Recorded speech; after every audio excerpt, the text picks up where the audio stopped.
Welsh handlers, and I mean you didn't know them all, and Pen Magnusson, I really liked his style, and when you talk to him, for example, when I was over in Wales for the first time, it was so interesting and it was like you try to, he's thinking about that, and so that was really interesting to meet him, I think.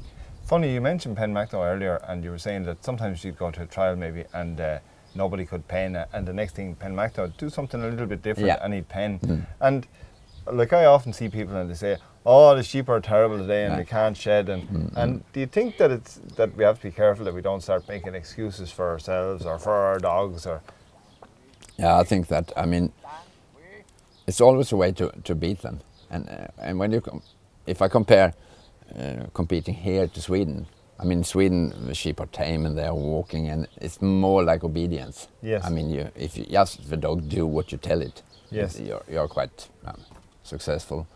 But here, when you come to trial, the first thing you have to think about, how should I beat this sheep?